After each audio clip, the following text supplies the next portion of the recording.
I'm thinking back to yesterday's sessions, kicking off with Dr. Woods, and then today, kicking off with Dr. Steenson and the panels. So I have a difficult job doing a synthesis of all of that, but hopefully I can live up to the request or the promise.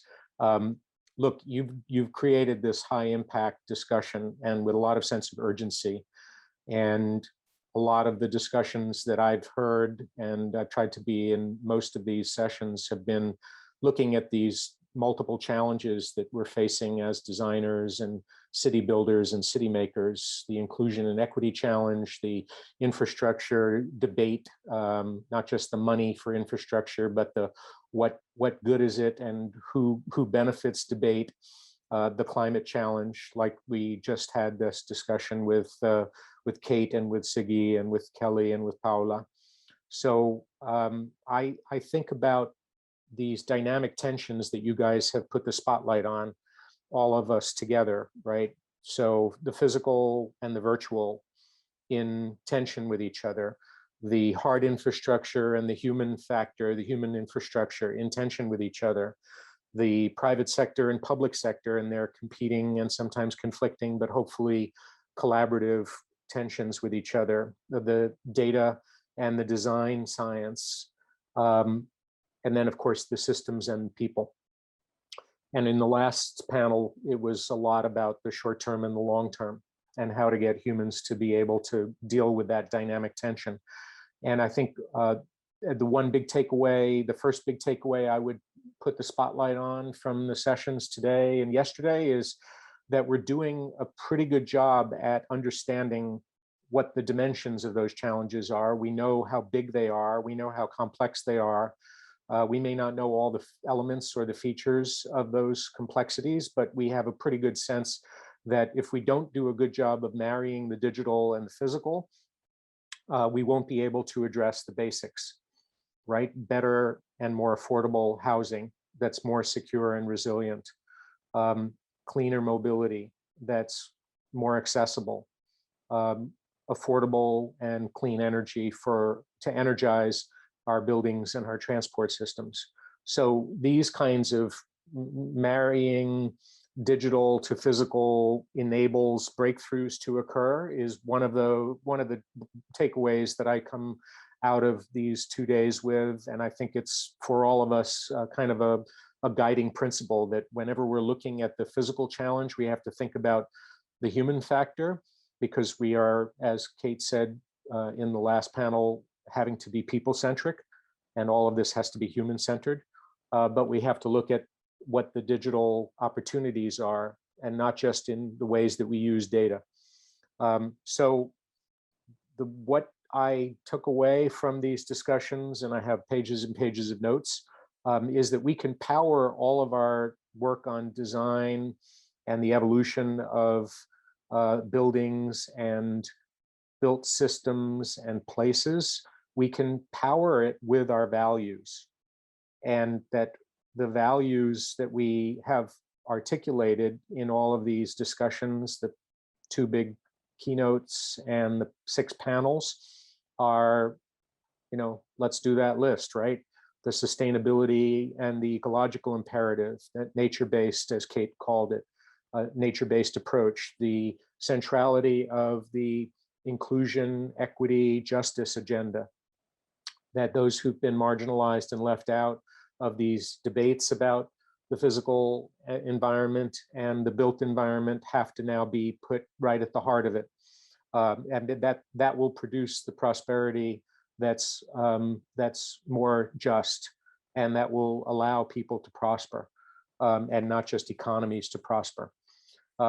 So one of the big takeaways, another big takeaway that I come out of this with, is that we're all of us working harder all the time, I hope, I think, I sense, to get better at this kind of positive impacts approach to our work in design. That we are interested, for instance, let's just take one example, in harnessing the data in a way that's going to protect the privacy, the safety, the security of all the actors in the system.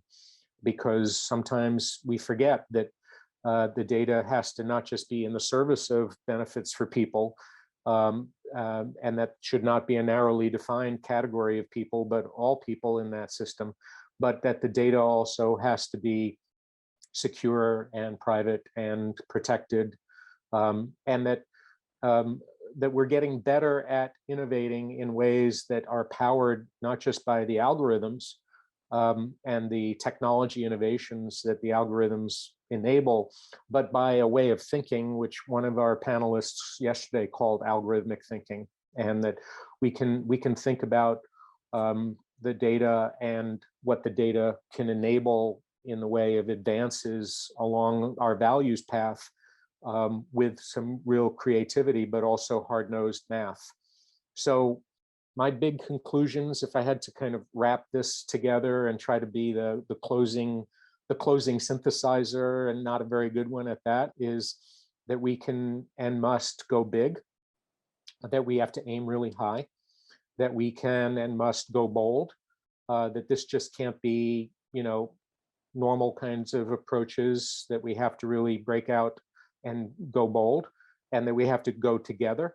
That really means all of us, with capital A, capital L, capital L. It can't just be people who have degrees and experts and knowledge workers and the rest of us who participated in the sessions today and yesterday. So maybe this kind of approach, go big, go bold, go together, is something that will define or help to shape the post-pandemic new normal. What that looks like, we don't know, of course, but we're shaping it today and yesterday.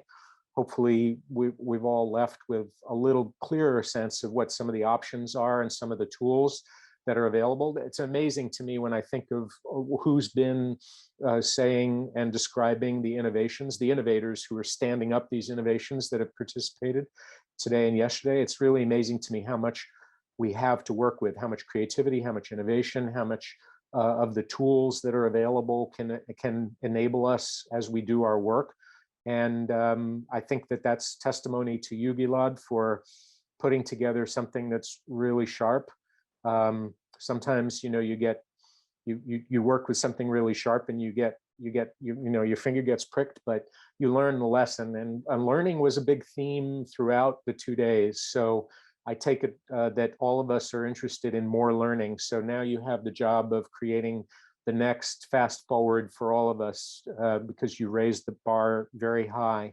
So I'll close with, a final thought about go big, go bold, go together, is that if we get this cross-disciplinary conversation that we've had over the last 2 days that identifies the underlying principles and threads that link all of these different fields that we've had represented, and I think I counted maybe 35 or 40 different fields of endeavor, not just architecture, design, planning, or urbanism, construction, engineering, data, but a half a dozen to a dozen others that I won't even list. If we get to identify what the thread is that connects those things, we're doing a pretty good job of starting to understand who has to be at the table. And not just the experts, but people who are in the weeds, in the trenches, working on these problems, building buildings, building sewer systems, planting vegetables, and creating the food system. So I'm excited by what you've laid out for us in this program, and